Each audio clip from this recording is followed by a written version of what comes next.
Войско взбунтовалось. Говорят, царь не настоящий.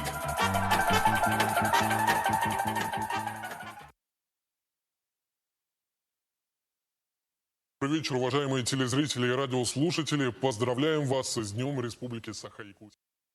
Егор Афанасьевич, в последнее время появилось очень много пикетов.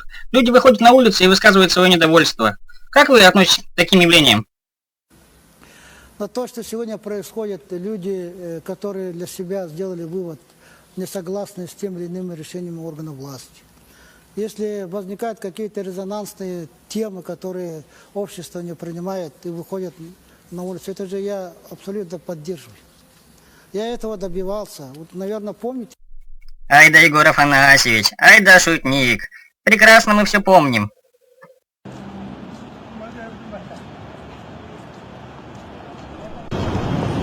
Если вы нормально будете, если просто пришли провоцировать, нормально провоцировать.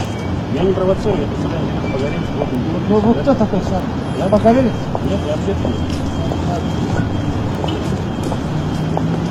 Хулиганы выкинут! Помогите! Хулиганы зрения лишают! Егор Афанасьевич, в городе Якутске остро стоит проблема диализных больных. Какие меры поддержки вы планируете оказывать им в будущем? Часто ведет. Бесплатно завозят туда. И плюс еще 36 тысяч хотят они оставить. Этого не будет. 306 тысяч мы давали на компенсацию транспортных расходов. Мы будем возить бесплатно, а это деньги государство заберет. А вы что хотите? Бесплатно диализ давать? Бесплатно возить?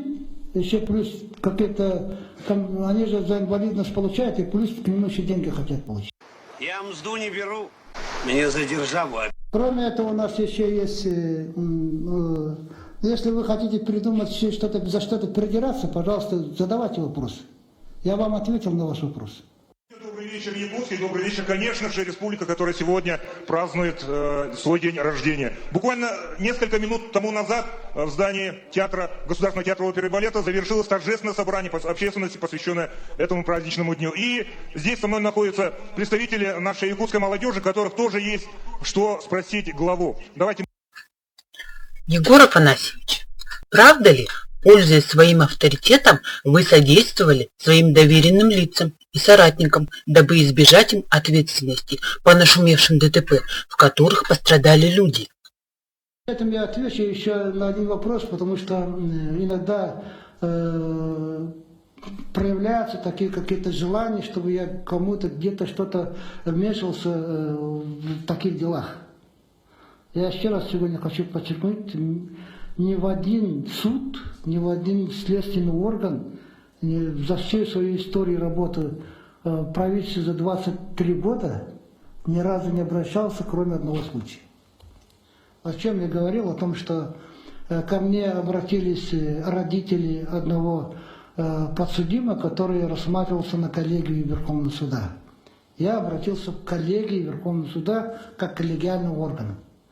Рассмотрите объективно. Все. Это видео сохранено, это вы можете увидеть. Неужели Егор Афанасьевич не знает, что даже президент России не имеет права вмешиваться в правосудие?